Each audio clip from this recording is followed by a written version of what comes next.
Okay, so as I said, introduce yourself in the chat if you haven't already, what department you're in or what your title is, if you work on another campus, et cetera, et cetera. If you looked at the agenda, you'll see we have sort of basically 5 topics. And what we're going to do is we're going to have a couple of speakers. The topics are connected, and then we'll have a question and answer period. During that question and answer period, we'll be following stack. So to do that, we'll say, okay, if you have a question, put your name in the chat, but not put your name, write the word stack. And then we'll have someone who's keeping track of the names as they appear. So we'll try to call people. This is not a perfect system. So if we miss you, just be like, hey, I said stack, or something along those lines. Raise your blue hand, whatever. Okay. First,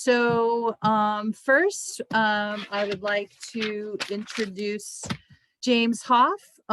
It's his birthday today, so everybody say happy birthday.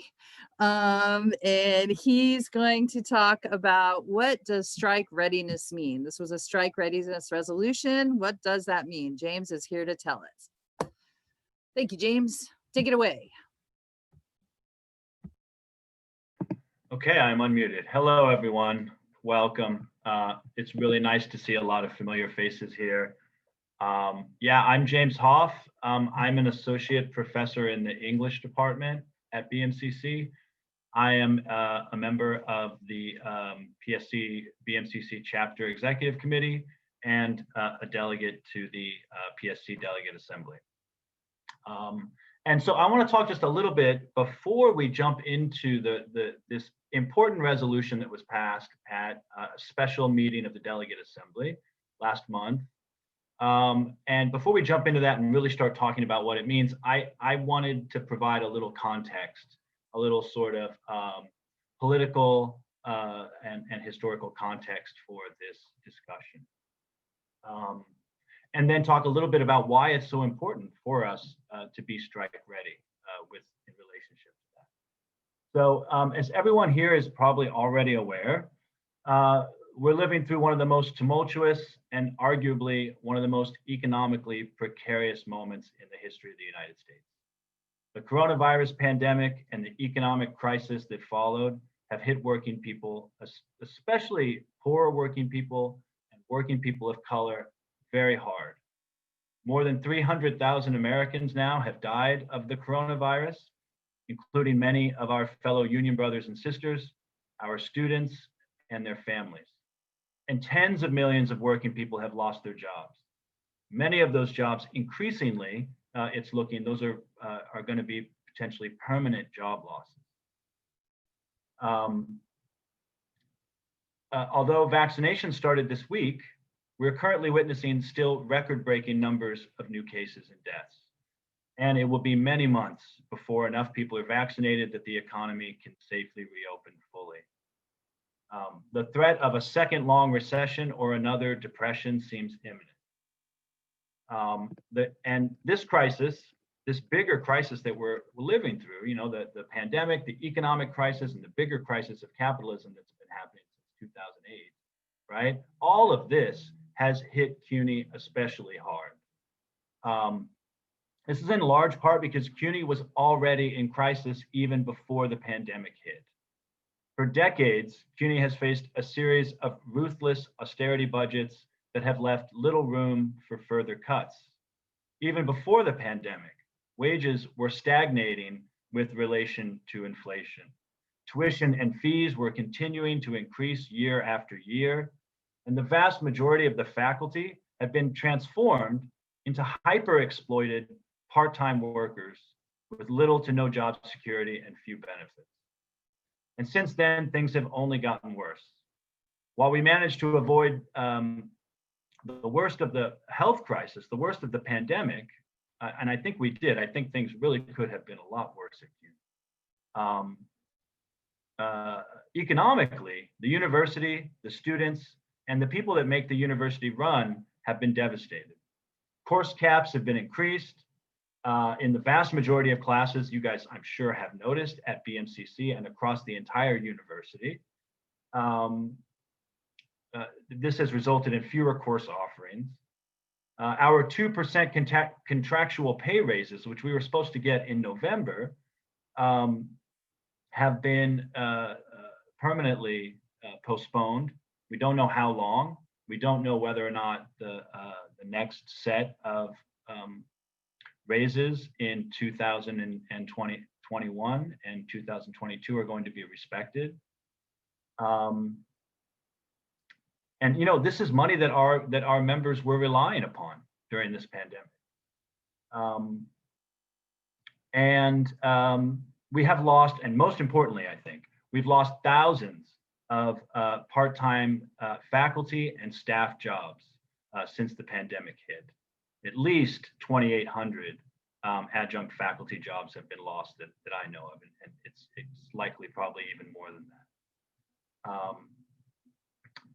And look, there's no reason to believe that full-time positions, even tenured and tenure-track positions, might not be next on the chopping block. If Cuomo continues to withhold state funding to the university, and if things continue to go the way that they've been going. So this is the big context for our discussion today. And this is the context that we need to keep in mind as we consider our options at CUNY. And within the broader New York City and New York State labor movement. I think I want to say this plainly, we're in the fight for our lives, everyone. The threats before us are very real, and we will need all the power we have and all the allies we can get and all the forces we can acquire if we're going to win. Although the distribution of the vaccine, again, is a ray of hope, there's little reason to believe that there will be any return to normal. I honestly think things are not going to go back to the way that they were before this pandemic, period. And the world that we're going to have to live in after this pandemic, the university we will have to work in and teach in and study in, that's being shaped now as we speak. And it's going to depend in large part upon what we, the union, and the broader working class of the city and of the state and of the entire world, really, do and do not do in the coming months. The world that we're going to go back into is going to depend a lot upon what we do now and whether we fight, whether we don't fight. And this is why we're here today. We're here to talk about this strike readiness resolution. And this is why preparing for a strike now, sooner rather than later, is so important. Unlike many other state unions in New York and other states where striking is illegal, our union has not once taken a strike in its entire history. It has not once taken any kind of work action that would break or even challenge the New York State Taylor law. And this is one of the reasons why we're in the mess that we're in today. Our failure, our refusal even, to use the strike weapon has resulted in an accumulation of defeats without battles. When tuition was instituted at the university, effectively shutting the door to many students of color who had recently gained access to the senior colleges, our union did not strike. When open admissions were dismantled, our union did not strike. When our members were furloughed and laid off in the 1970s, and when our budgets were slashed year after year for decades, and even as a second hyper-exploited tier of faculty were created, we did not strike. Even after going 7 years without a contract, we did not strike or even take any kind of work action. Not a day strike, not a walkout, not a single instance of work to rule, etc. And every time we have deferred to use the power available to us, we have made ourselves that much weaker and our losses that much greater. As we face what is probably the biggest challenge in our union's history, it would be folly to make this same mistake again. And I sincerely hope that our discussion today can be one of the many steps towards building the kind of fighting union that we need. So once again, that's just a little context there for our discussion. And thank you, and I'll hand it back to Rebecca.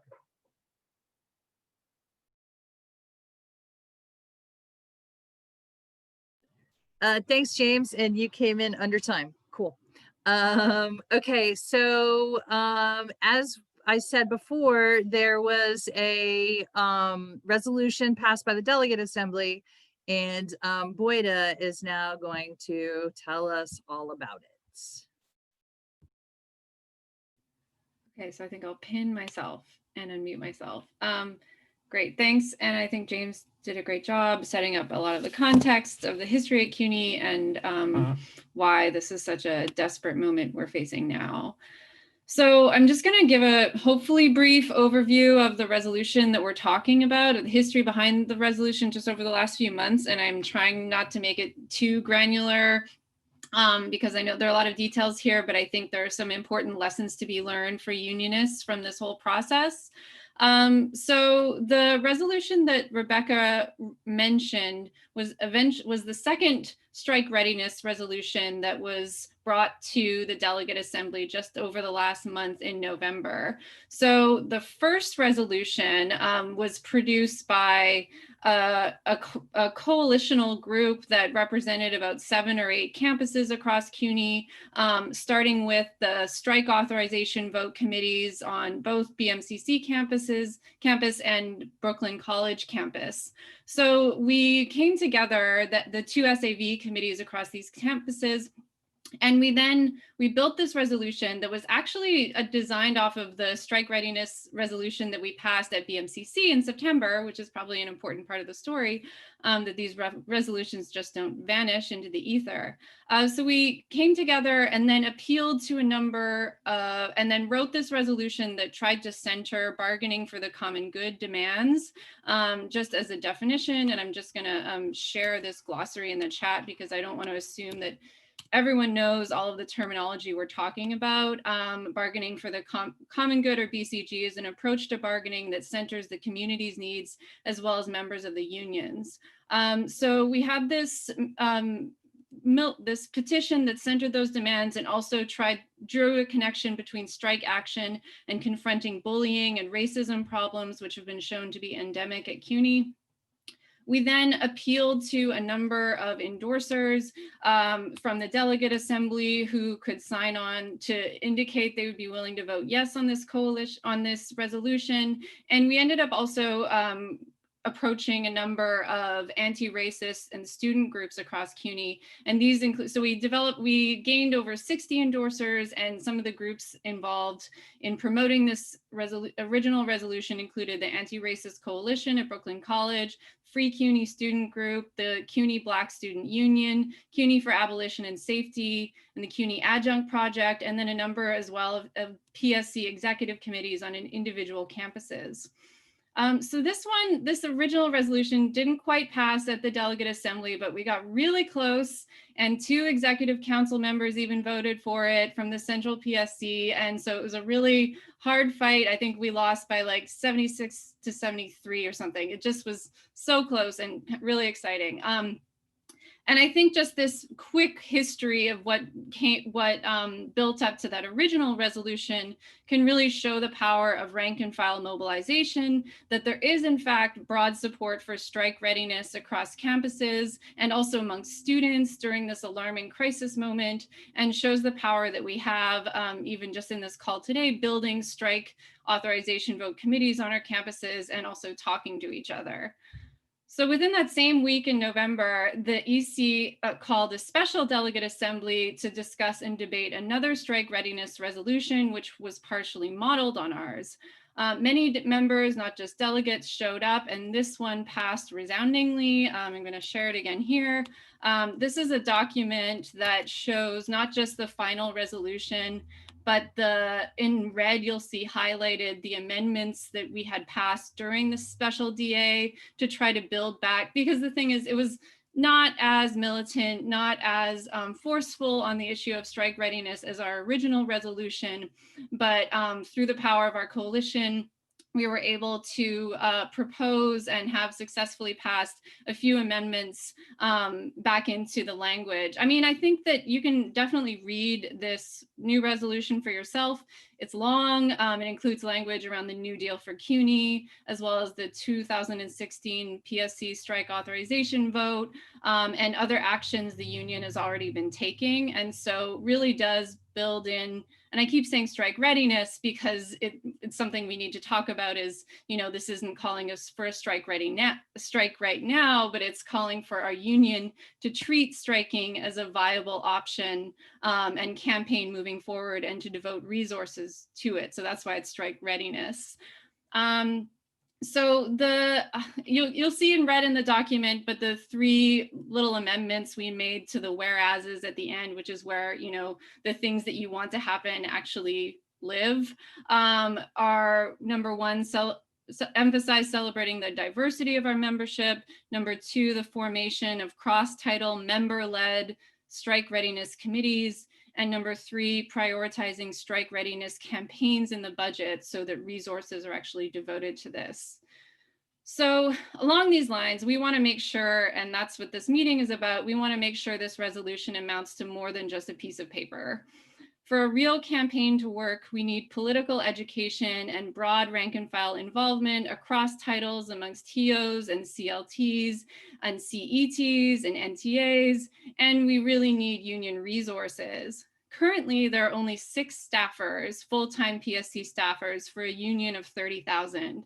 These folks, I can attest, are all energetic and wonderful, and it's great to have them, but clearly they're overworked and spread very thin. There are also major problems with other paid PSC positions that need addressing, such as the adjunct liaison role, and we can talk about that later perhaps.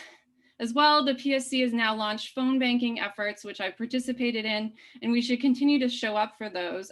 So the phone banking script now is designed to ask members whether they'd be willing to vote yes on a strike readiness vote or a strike authorization vote if the PSC calls for it.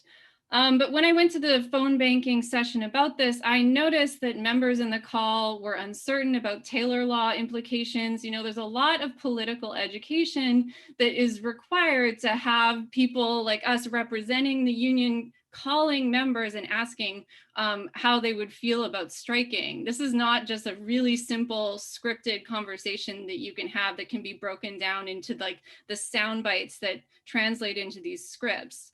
So that's exactly why we're having this meeting, and we even have someone here who's going to talk to us about the Taylor law so we can answer your questions about it.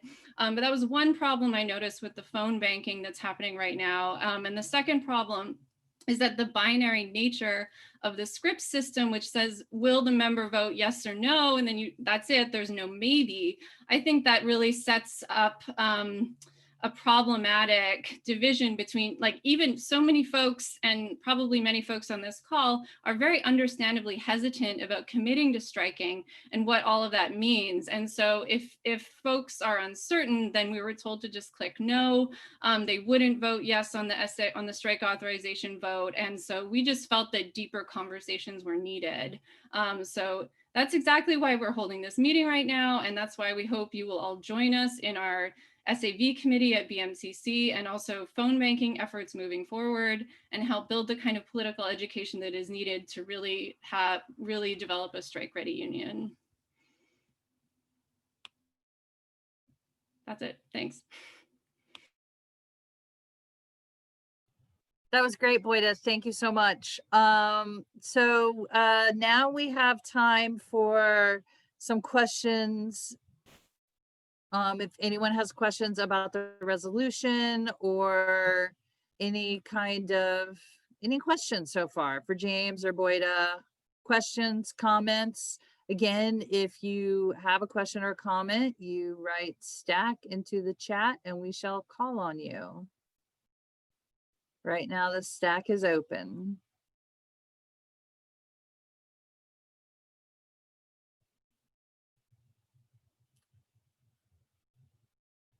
Wow, you guys did such a good job explaining things.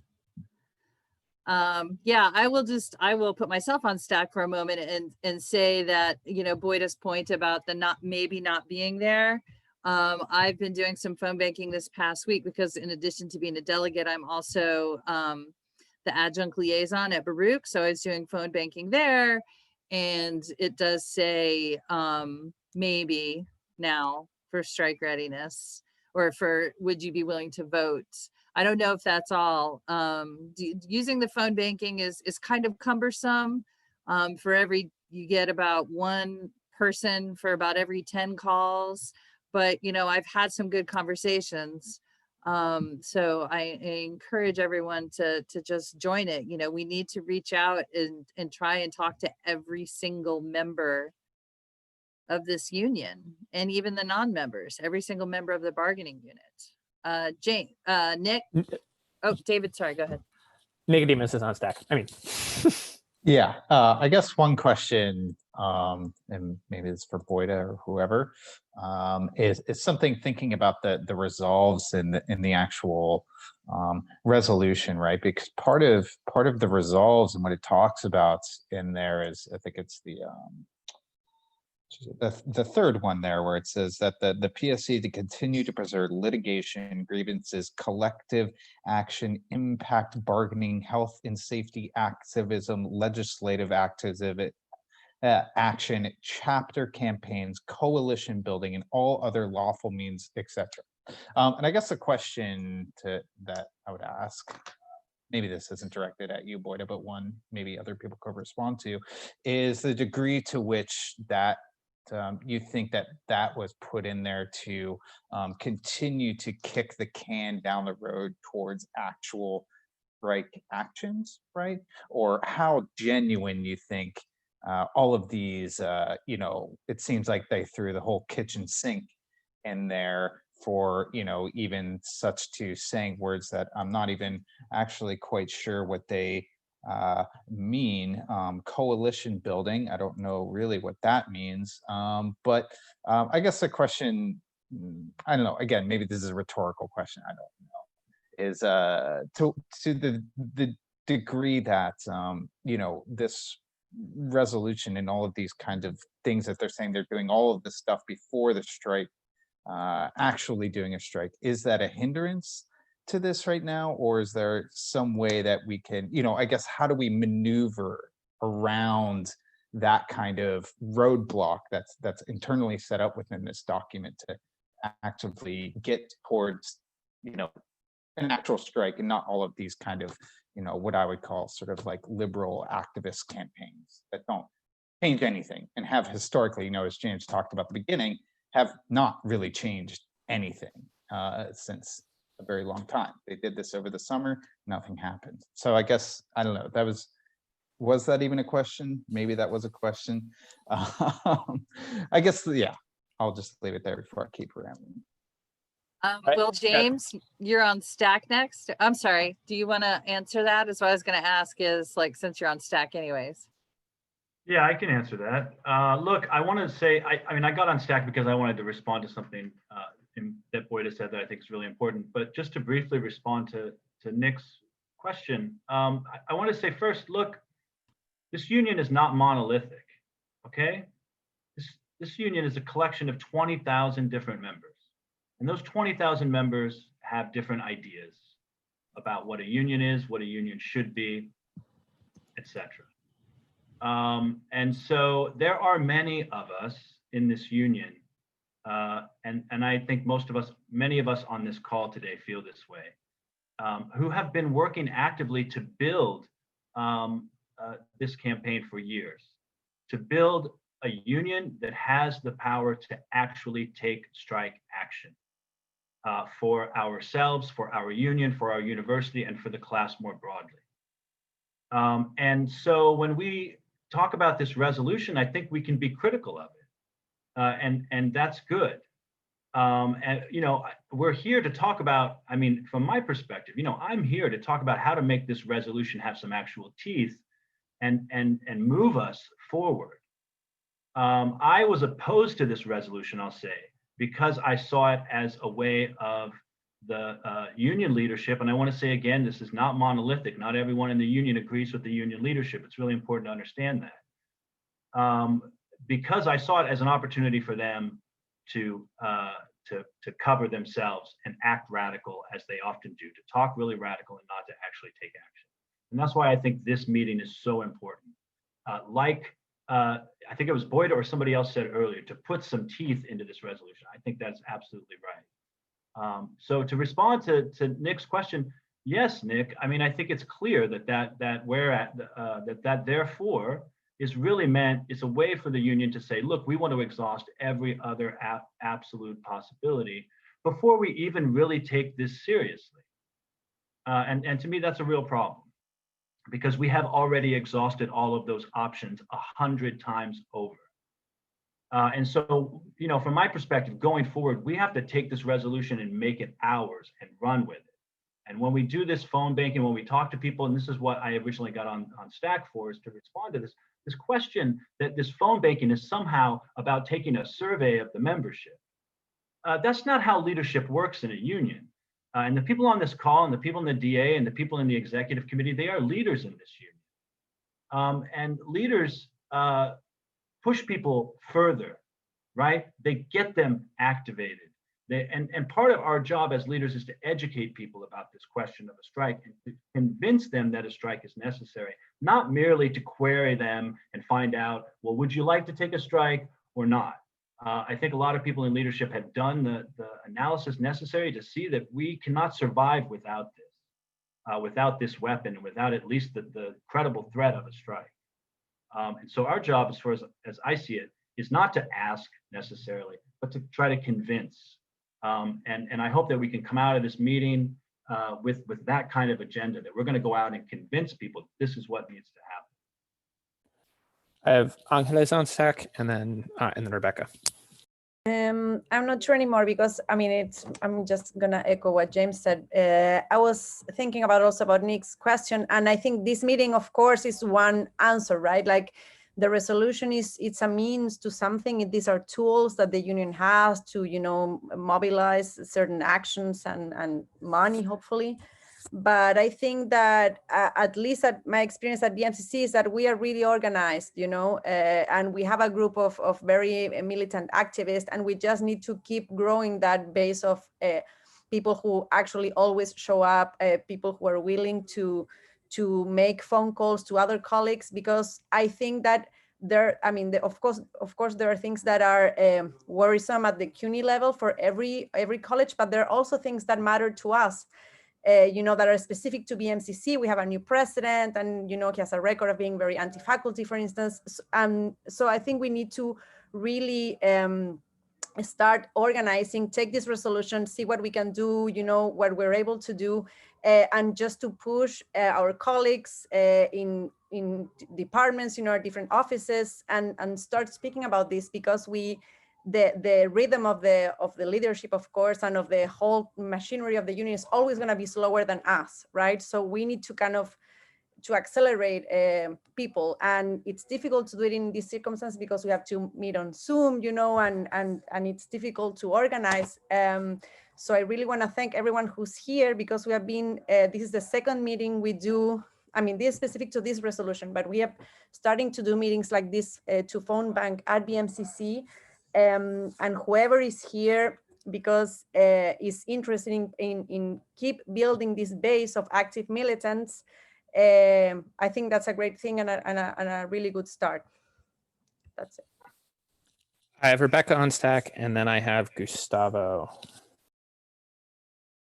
I just also wanted to add that, you know, I know that there's some components about the New Deal for CUNY in the resolution, and that the New Deal from CUNY isn't nothing, but that's a long game, right? That's a legislative strategy. That is a thing that's like aimed at taking years. And that is going to, that's not going to, you know, that's not what we need to be like. People don't have jobs right now. People don't have health insurance right now. So, you know, I'm not saying like don't join in the kind of work that supports the New Deal for CUNY, but don't think that's going to address the immediate material concerns that our fellow union members have right now. And so I have Gustavo on stack, and I think after that, in the interest of time, we'll close stack. We've got about a minute left for this section, Gustavo, so. Okay, so I might have a low connectivity, so hopefully you understand me. First, I want to say thank you to everybody. There's a good amount of people here, and I'm happy to see that. And I want to see us work towards something, but you know, when I think of militancy, I don't think, and I've been a part of it, I don't really see what we have been doing to be militant, whereas we keep on using their tools, which in the end, they modify and disempower us. And I'm sick of working towards something that gets given to the leadership to basically castrate us as something that could be much more powerful. I honestly want to work towards, you know, what do we call the vote of lack of confidence. The leadership, and this is something I've asked multiple times in other meetings, and I've recently read this, maybe somebody can clarify. It's about the fact that I heard that the leadership itself wants them to look, the administrators, for a national search for new teachers, for full-time positions, and that's fucked up. You know, they need to be defending us, current members, and they're selling us out. And I'm sick of our fucking leadership. I'll shut up. All right. Okay, thanks. Thank you. End of time or end of stack. Oh, Just a quick check. Was there anyone else who had one more comment? We could go like another minute or so. Comment, question. Okay. So Boyda, you wanted to introduce? Okay, yeah, I'm just going to quickly introduce our guest speaker, who has offered his time to come and talk to us about the Taylor Law, because I'm sure many of us have questions, and it's great to have an expert here. So Marc Kagan is a PhD candidate in the CUNY Graduate Center History Department, as well as a member of the PSC Delegate Assembly. In a former life, he was a transit worker, an elected officer, and his dissertation is on TW Local 100 from 1975 to 2009. Hi all, thanks for having me. And that's my work as a transit worker and on transit is what, and the 1980 and 2005 strikes there is what makes me an expert, so-called. But you know, there are lawyers that obviously know more than me. But in my 10 minutes, I want to provide both some information about the law and then talk about the Taylor Law in the context of COVID and the near strike at Hunter College campus schools this fall to make an argument about how to respond to it. And for that, my general premise is that while the purpose of the Taylor Law is to prevent worker and union militancy, over its 55 years, a long time, we, New York State public employees, have become more fearful of action than we should be. And part of this is a sort of psychological reluctance to act that is self-imposed and goes beyond material concerns. And just to point out that there's a culture, right? And a lot of what SAV is doing is trying to change that culture, right? But that's not to say there aren't real material concerns. So the Taylor Law, and here you can find it there, but you don't have to take that down, and you can just Google Taylor Law and it will come up. And it's the Taylor Law, it's about 15 pages long. It's actually a broad set of laws that were designed to provide labor peace. That was the specific intent, and that meant to end strikes when it was brought into being in 1967. It establishes, but it's also a labor law. It establishes the way workers choose a union and the way it operates and collects dues. It prohibits management, whether the state, the city, a town, CUNY, from making unilateral changes to contract terms at the end of a contract. And that's the so-called Triborough Amendment. However, as we've seen, the government has many levers, for example, the threat of layoffs, to impose concessions then, or to force unions to take steps backward at the end of contracts. I can talk more about that in Q&A. For disputes that can't be settled, there are a series of third-party fact-finding, mediation, and binding arbitration steps. And of course, the most well-known section is the part that prohibits strikes and so-called concerted job actions, that is, planned, organized job actions, and can impose penalties on workers and the union for violations. So specifically, workers can be fined an additional day of pay besides the money they lose from not working. It's sometimes called 2 for 1, but really it's you lose a day of pay because you're on strike, duh, and then you're fined an additional day of pay. However, and that was what the original law was. However, the state found that that was not enough to prevent strikes, because sometimes workers just want to go on strike. So it added provisions affecting the unions themselves. And unions can be fined both for violating an anti-strike injunction, and then additionally can lose dues checkoff for an indeterminate period of time that would be decided on by the court. What this means is that the union has to collect dues directly from its members. Now, this has gotten a little easier now because we could get members to sign up for automatic credit card deduction or automatic withdrawal from your bank account. But if people are, for example, ticked off by the outcome of a strike, they may choose not to authorize those deductions. And then they don't pay dues. And then they are in bad standing in the union, which means you can't run for office, you can't vote in union elections. And since you owe back dues, even once the checkoff is restored, you're still in bad standing unless you pay those back dues. And so that creates a motivation now, especially after Janus, where people can just say, to hell with this, I'll tear up my membership card, I'll never pay dues again, ha ha ha, I showed you, right? And so for these reasons, the fines against the union and the loss of dues checkoff, we've seen that it's union leaders that tend to be more fearful of strikes than workers themselves. Now, the punchline obviously is that labor peace was primarily secured by hindering union power, right? Most obviously, like in our actual experience, CUNY just said, well, we're not paying you the 2%, and yet what are we doing about it, right? I don't know. Pattern bargaining. So if you don't come up to a conclusion where you can go on strike, it encourages this idea that contracts can go unsettled for years and years and years, like our 6 years without a contract, and then you get sucked into these. Some union sets a pattern, and then every other union follows it or gets the pattern imposed in arbitration on them. The law and case law that has followed from the Taylor law actually prohibits discussion of the bargaining of certain issues, like, for example, tuition or pensions. That's the classic example, but in 2005, when the TWU went on strike, they bargained about pensions because, you know what, they were on strike. So they could break those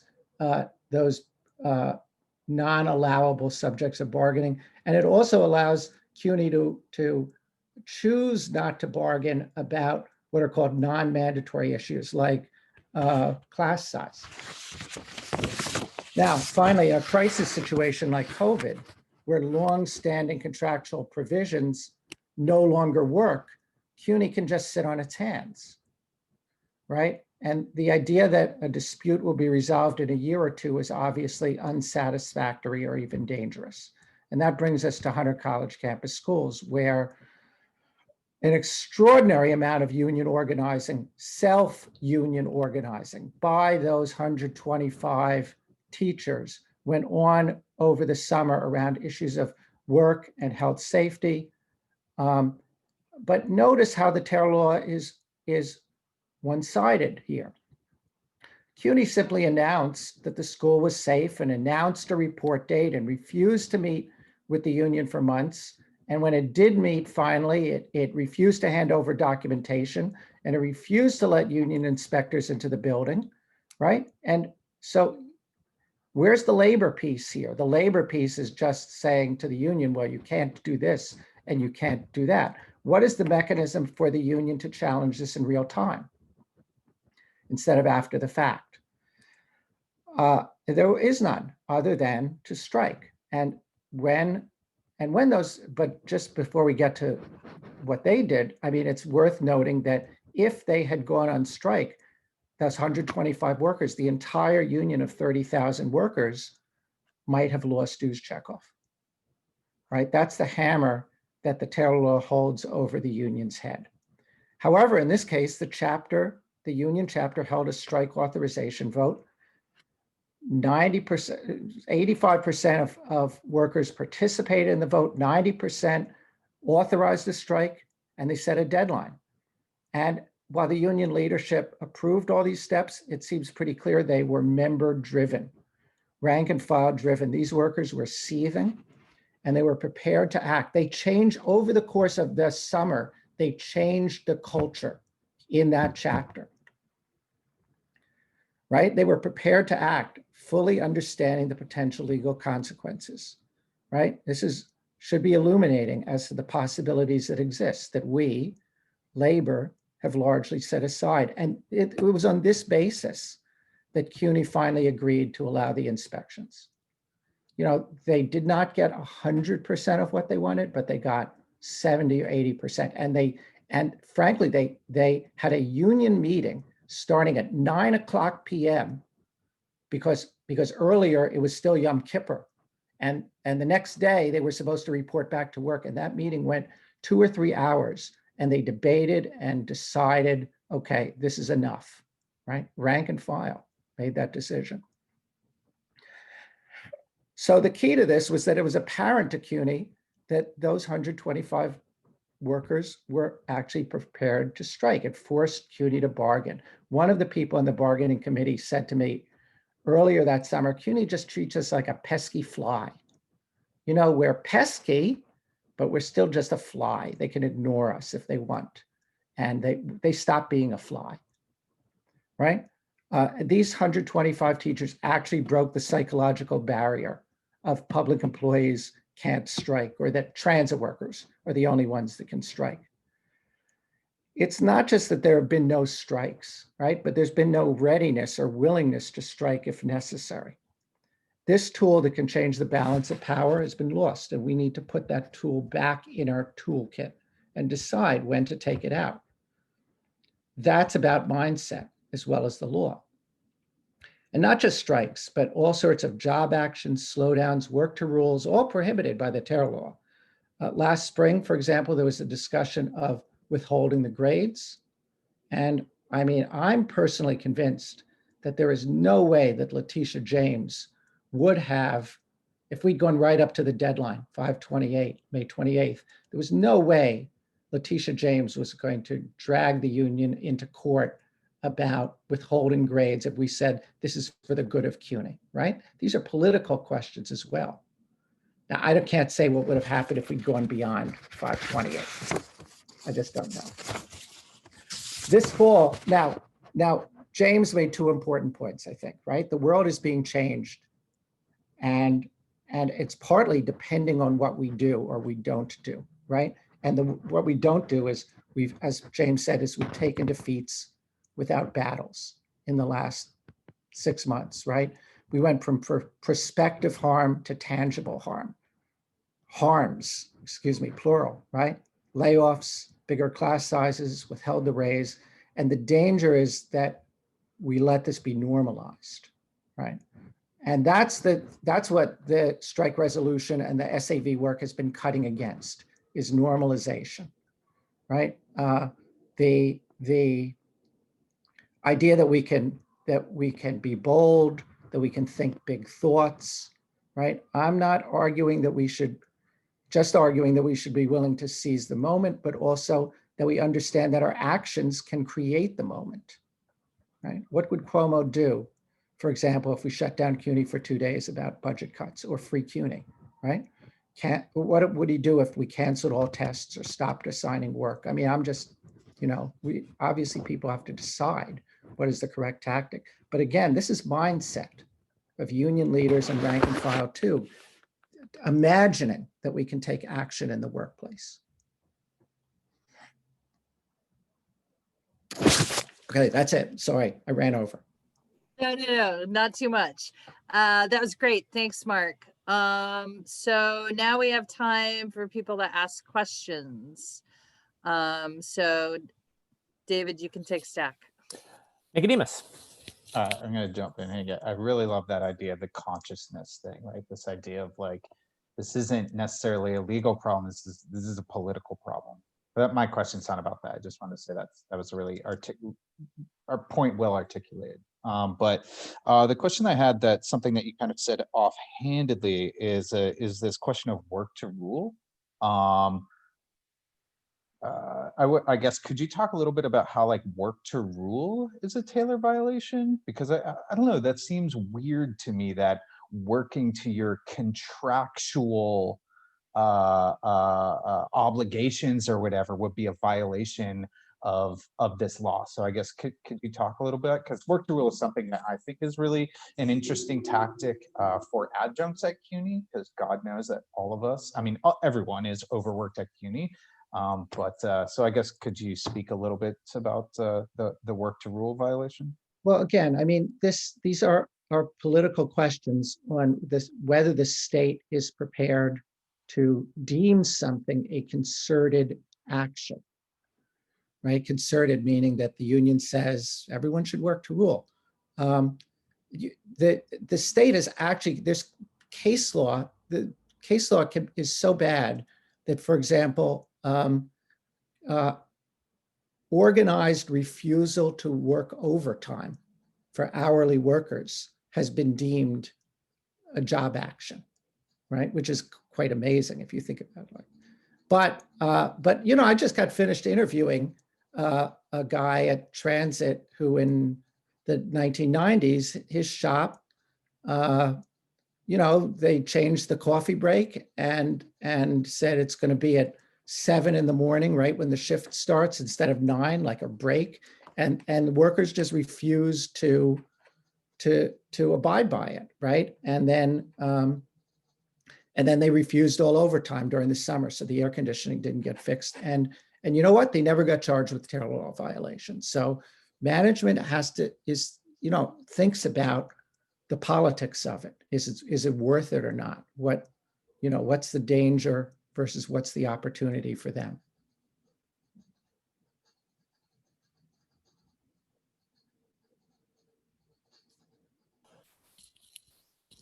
There's currently nobody on stack.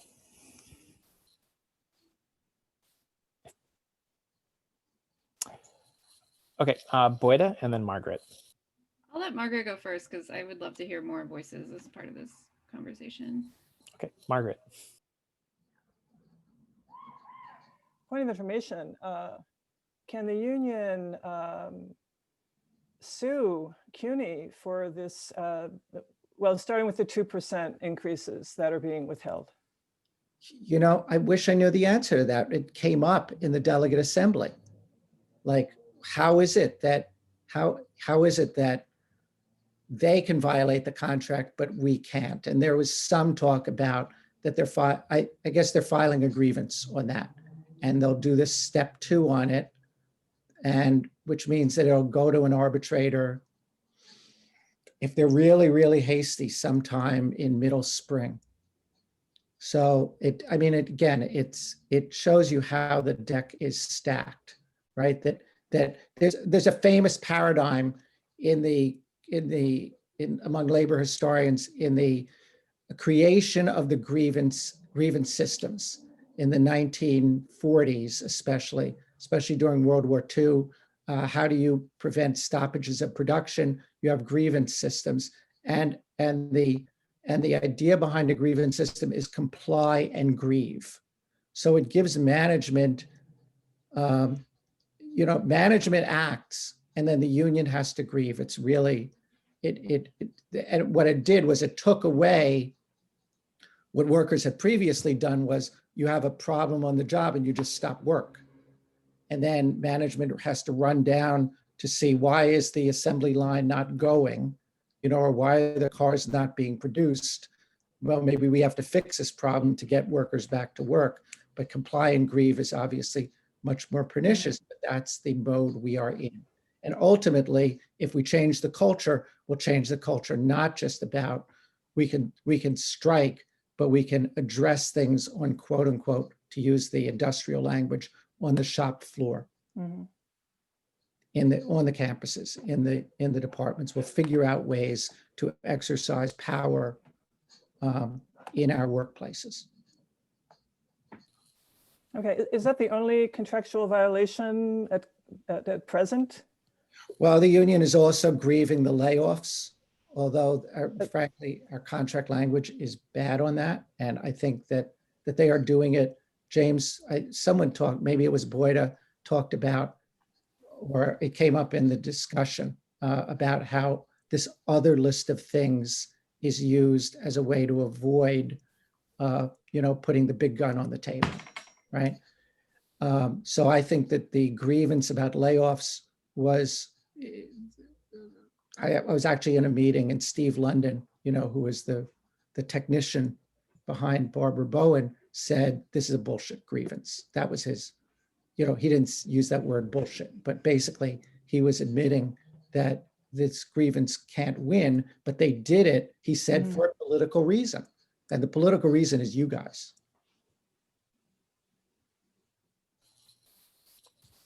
What is on stack? Unless Margaret has. No, that's. Okay, and also I think I might be taking over as facilitator because Rebecca's had an emergency. So I'm a little confused now where we are on the agenda, but maybe we have 5 minutes left for Q&A.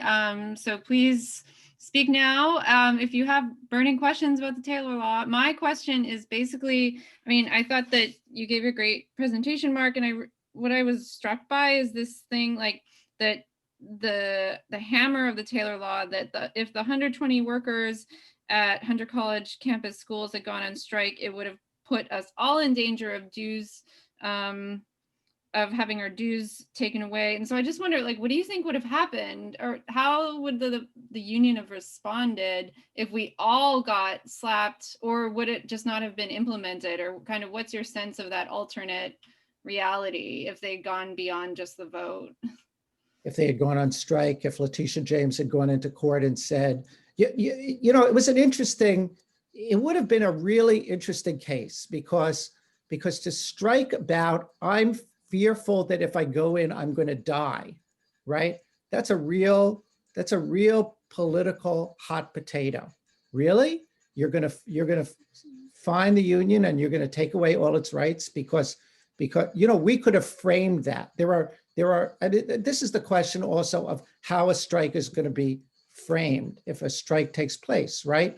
I would argue, this is just my personal view, that to strike around the 2% is a bad framing, right? But to strike about the destruction of CUNY and to strike about tuition and to strike about student, class sizes, right? Those are politically good arguments. If you are going to get the public on your side, as opposed to, damn, we're all in trouble in New York City, and here these greedy adjuncts want their 2% raise. Damn them. But that's my opinion, and obviously as kind of collective. If we were a collective, if Boyda says correctly, we are the union, right? But some of us are more the union than others. Kind of like. What is the Orwell saying? Some animals are more equal than others. Collectively, we would decide on not just whether to strike, but on what to strike about.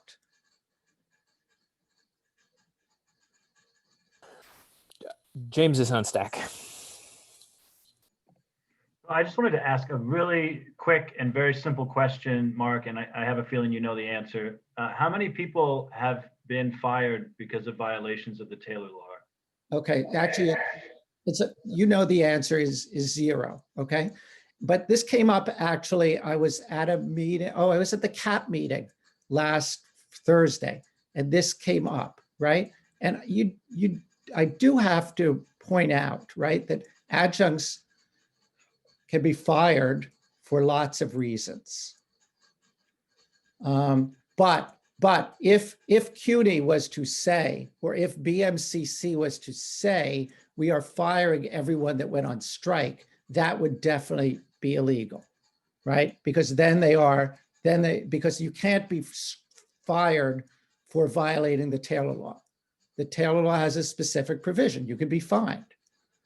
There was a previous law that called Condon-Wadlin, which existed until 1967, in which you could be fired. And actually, what the city and the state found was that it was too onerous. That not only could you be fired, but you were fired, right? That it was too onerous, that ultimately they couldn't fire 3,000 striking social workers or 30,000 striking transit workers, right? And you can't pick and choose. I guess you could pick and choose if they said, well, anyway, no, you can't be fired. Sorry for making it more complicated, James. No, I think that's really useful. So I don't see anyone else on Stack. I think we can move.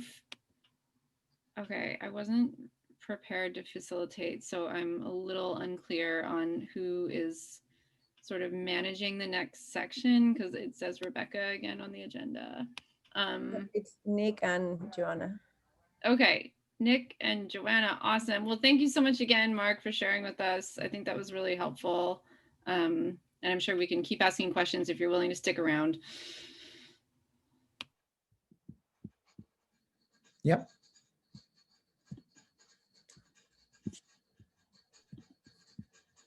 Am I jumping in now? Okay. Great. All right. So yeah, I think we've heard some really great stuff about, you know, the resolution.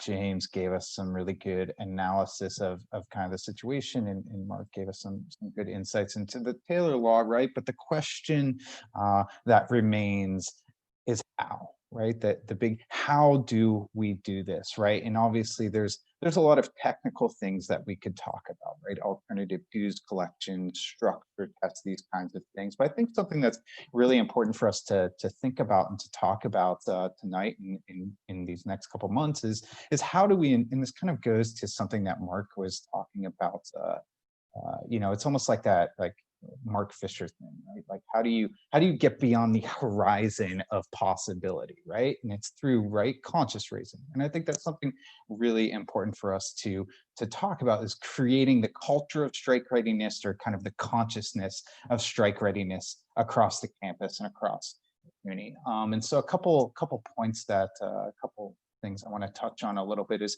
firstly the importance, I think, and of bringing more adjuncts and part-timers into union activism.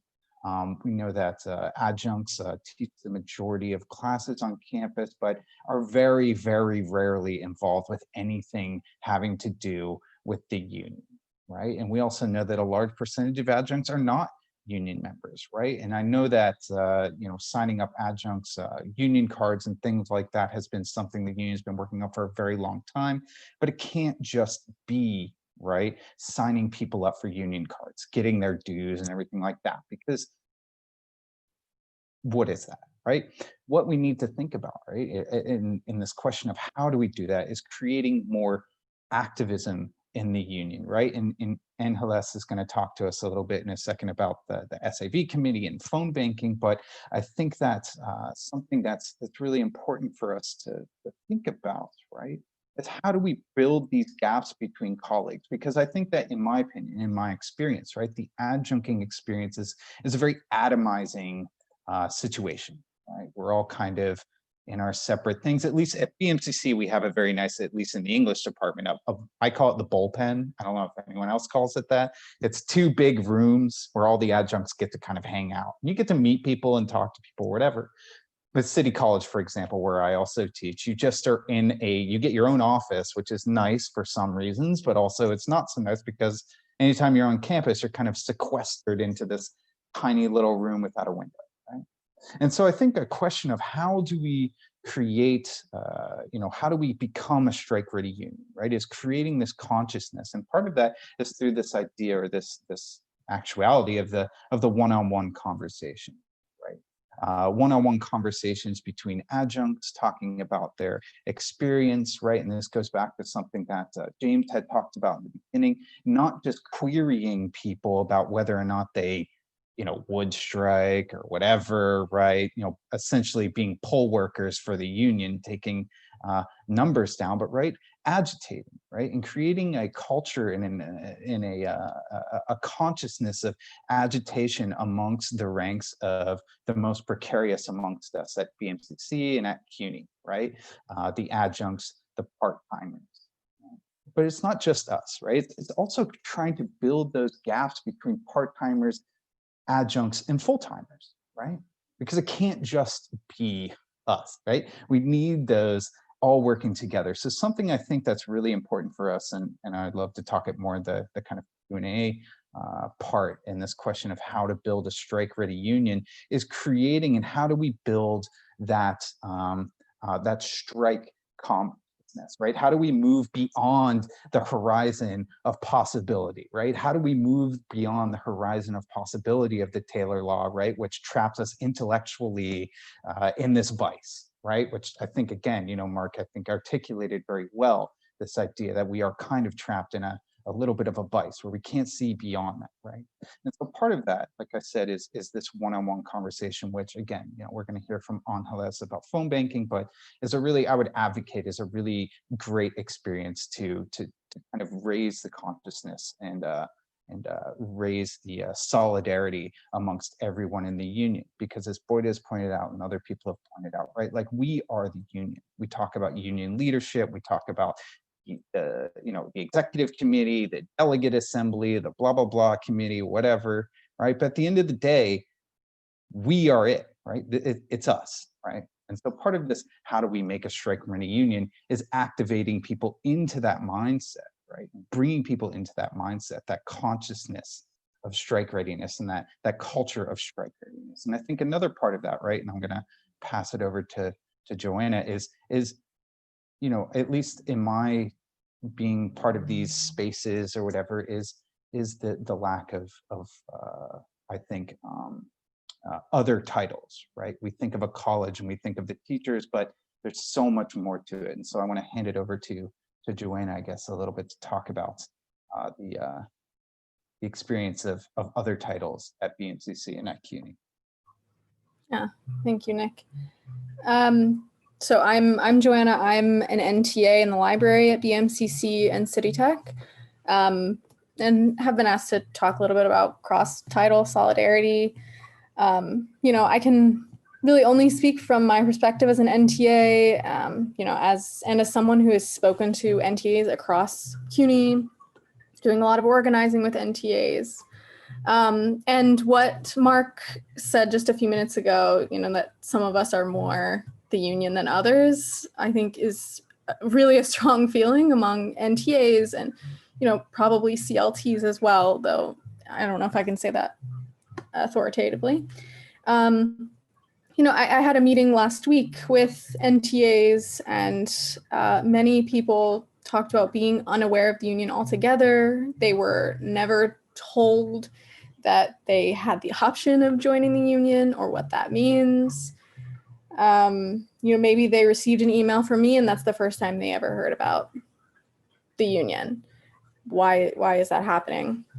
So, of course, there's this need for the consciousness raising, but even more than that, just how do we make sure that everyone is a part of this?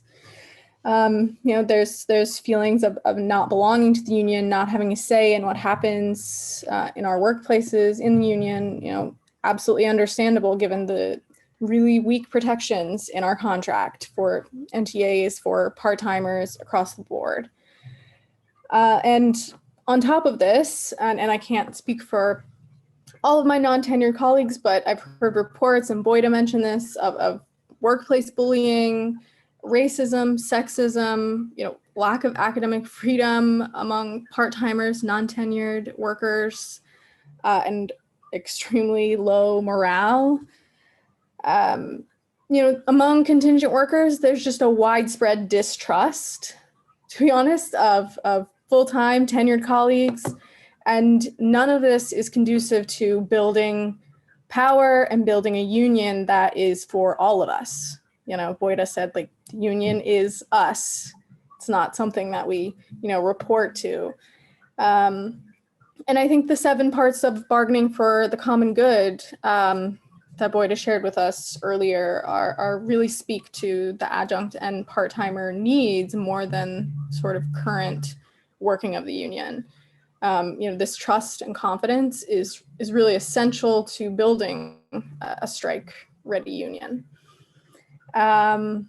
When we're thinking about agitating, talking, having one-on-one conversations with NTAs, with other part-timers, I think that we have to expand what we talk about. Of course, wages, benefits, safety, they matter, but the needs of part-timers go much beyond that, as Nick also said.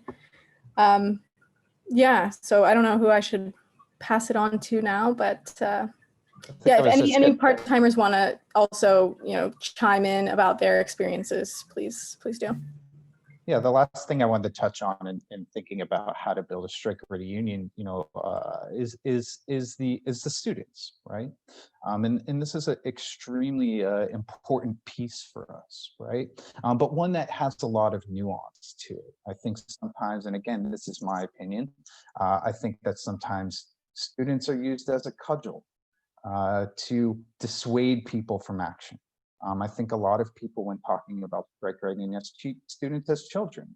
We treat them as they won't understand. We have to do all of this stuff. But at the end of the day, in my experience, again, I found students to be incredibly compassionate. I found them to be articulate, smart. We know all of that, right? There's like that famous Albert Schenker, right? The AFT president, longtime AFT president, right? It was something like, when school children start paying dues, that's when I'll start representing the interests of school children, right? And that's the thing we need to move away from, right? Because students are crucial for us, right? We've seen historically, and I wish there's someone who is better at the history of CUNY than I am, that throughout CUNY's history, the 60s and 70s, student movements have been incredibly important in pushing the needle. Right. And so part of this idea of consciousness raising or building towards a strike-ready union is not just organizing ourselves, but is working cooperatively with student groups, right? One of the great things I felt with the SAV cross-campus committee, right, was its reliance and its ability to reach out to different student organizations across CUNY. Whether that was Free CUNY or other groups, right? I think the student dimension is incredibly important. And like I said, I think what's really important for us to think about, right, in creating the strike-ready union is not to trivialize students, right? To treat them as our peers, right? Because they are our future peers, right? Many CUNY students go on, I can speak to this myself. I went to undergrad at Brooklyn College, and here I am today, right?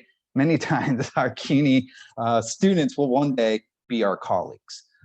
So I think it's important for us to, as we continue to talk about this, how do we build a strike-ready union, is keeping in mind how we can organize with other student groups who are organizing themselves, because there are some really fantastic student organizations who are self-organized, right? And how can we work our angles together, right, to create this united front against austerity, right? Because at the end of the day, CUNY's austerity affects them the most, right? Higher tuition, larger class sizes, it sucks for all of us. But anyone who's taught through this semester and who's worked through this semester can attest to how horrible the larger class sizes are and everything that's going on. So I guess the last part, like I said, why DSA rules is thinking about how we can not use students as a casual or trivialize them or totemize them or something like that, but really treat them as our co-organizers and peers in organizing for a better community. And with that, I'll hand it back over to Boyda. Awesome. I thought those were both very inspiring presentations about cross-title solidarity and also solidarity with students. And also we really do need to talk about all of the racism and the bullying and all of the other problems that the admin is very good at pushing under the rug. So I think it is 7:15 now, and we were sort of hoping to wrap up at 7:30. I think Ángeles is gonna talk for a couple minutes, and then we'll have more questions, but we really, yeah, I hope we have some time for more participation and more voices. But for the moment, I will hand it over quickly to Ángeles to inspire us all even more. Even more. Thank you, Nick and Joe, for that wonderful, I mean, all the points that you made. And just briefly to, I mean, I read one of the questions in the chat was like, what are we meeting today? Is this just information to organize for a future thing, or what do we want to come up out with this meeting? And basically, we want to invite everyone who is in this call to join our committee, you know, the Strike Authorization Vote committee. As Boyda said at the beginning, the original, you know, one of the first iterations of the resolution that was finally passed after many modifications and a lot of fight at the DA was based on a resolution that we passed at BMCC at the chapter meeting to start, you know, to push the union leadership to begin organizing more directly towards strike readiness. And we began meeting last summer, last summer, in late spring, you know, and we start doing phone banking. And I really want to emphasize a few things that Joanna or take again that Joanna and Nick mentioned, you know, like how do we build this, you know, cross-title solidarity? It is true that it's a cultural thing. I'm full-time faculty, I'm tenured, I'm now on sabbatical. I feel like shit that I'm feeling great that I'm on sabbatical. At the same time, I feel guilty every day. But one thing that I see from my colleagues in modern languages is just plain indifference. And here I want to give a shout out to Margaret and Ines who are here. And I think these are the two colleagues that are always here, right? Margaret is full-time, Ines it's the liaison actually for the adjuncts. And everyone else in my department is just like this plain face of, oh, I don't have time, you know, I have so much work. It's like, no, I don't work at all, really. So one way of building this solidarity is by talking to people, right? And by talking one-on-one. I sometimes shame my colleagues, you know, when I call them on the phone, but it's just like the only way to really make people aware. And I don't want to say aware because they are aware of the issues, but it's just indifference, right? Like I think the first time that they really felt a little bit uncomfortable is when they heard, and I'm talking about the full-time faculty, when they heard that the 2%, you know, raise was not going to happen, and what is the union doing about it, you know, like this union that it's working on their behalf. So the phone banking is really useful for that. And also I think it's also a tool for ourselves, for self-organizing. And I also see this committee as a support group, like a care group for us militants, right, and activists. Like if we do sometimes meeting and we do Zoom meetings where we do the phone banking, because it's as Rebecca said at the beginning, it's really time consuming. She was just telling us before the meeting began that she spent, I don't know, it's like 100 hours or something calling, you know, all these people at Borough. If you call 10 people, you might get lucky if you talk to one person, you know, but that one person, it's really worth it. And especially now that we don't have any kind of casual encounters, you know, there's no cafeteria, there's no like broken photocopy machine. I mean, the only way of talking to people is actually calling them. And so if you join this committee and the committee word is not ideal, because we know that, I mean, you know, there are many committees that are useless and you just spend time doing nothing. This is actually the opposite, because you're going to be doing a lot of stuff, basically calling people, but you're going to have the support of us, you know, like the folks who have been doing this for over the semester.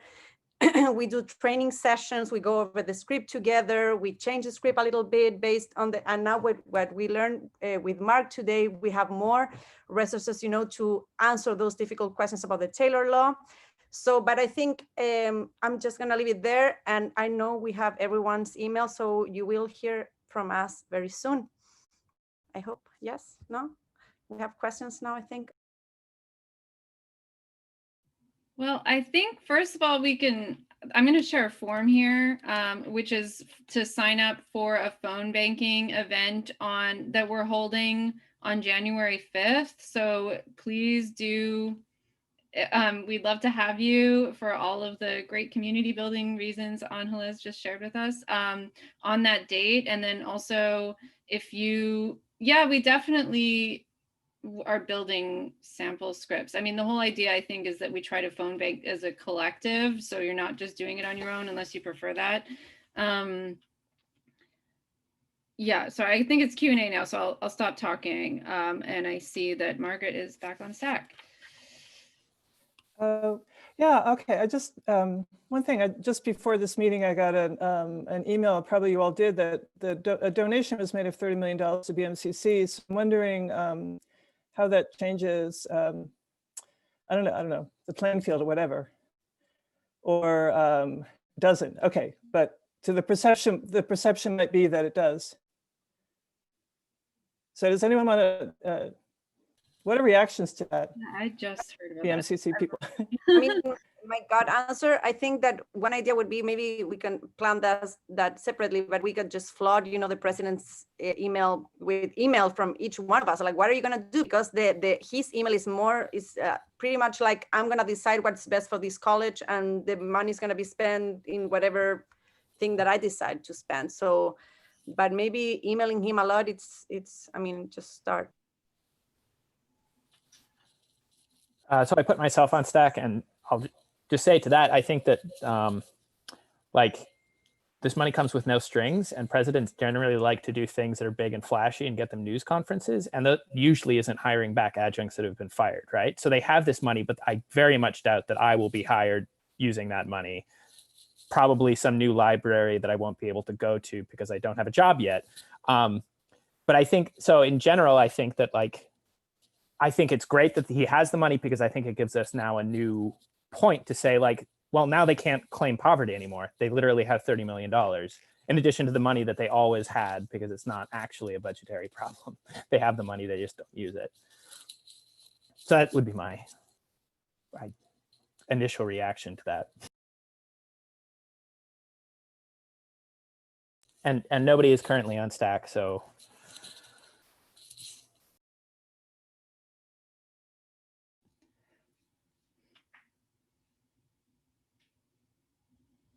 Kathleen. Oh, Kathleen, yeah.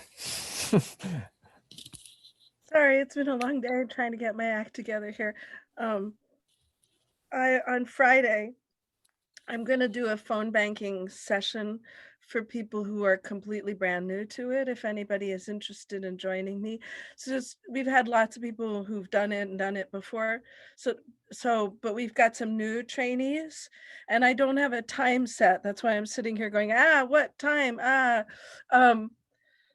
You know, so maybe like yours, the one you have for the 5th, I'll come to that.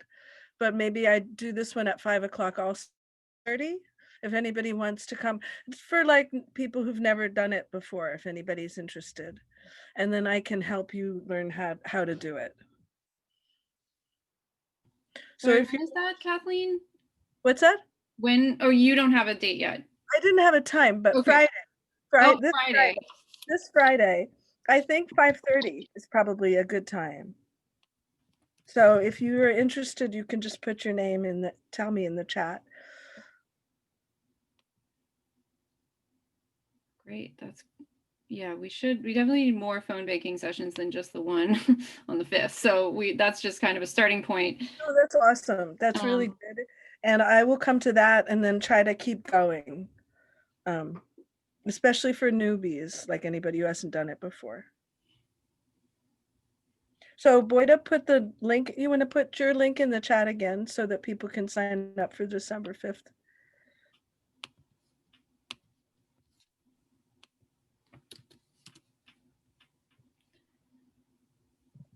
And when you do it, a lot of times you just text the person because nobody answers their phone. So you text them and say, can you call me back? I'm doing phone banking for the PSC. And people a lot of times will then call you back. So that makes it more voluntary, you know?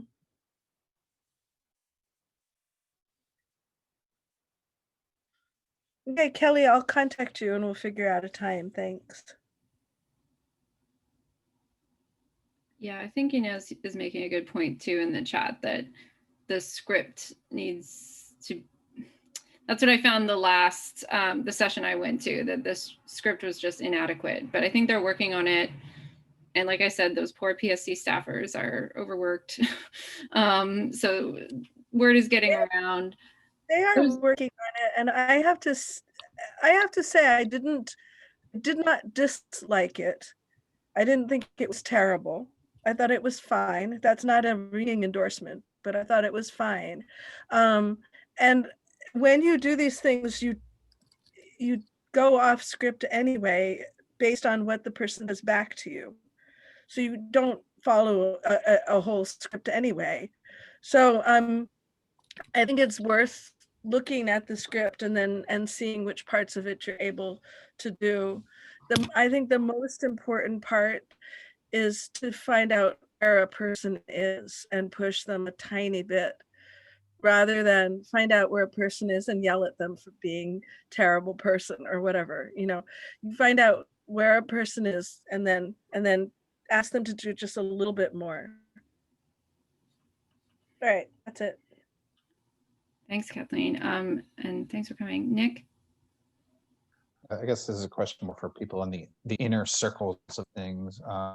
What is, if anyone knows, what is the next steps, right? Okay, this resolution passed, we're meeting today, but what is the next steps on the large level? EC, the executive committee, the DA, like where are we going from here, right? Because I guess the next, the question I have is, you know, I think that this is something that other people have talked about, is like, you know, we want to give it some teeth, but you know, what is next? What are we doing over January? What are we doing next spring, right? Like how, I don't know, I guess the question I'm asking is if anyone has, and this isn't, anyone will probably know this, but like a time frame, right? Obviously we're not going to strike for the spring, right? That, I mean, that's not happening, right? I mean, would it even happen for the fall at this rate? Who knows?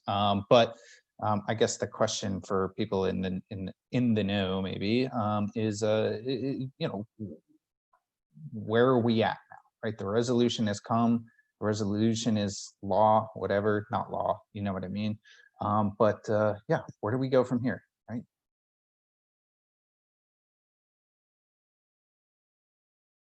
I guess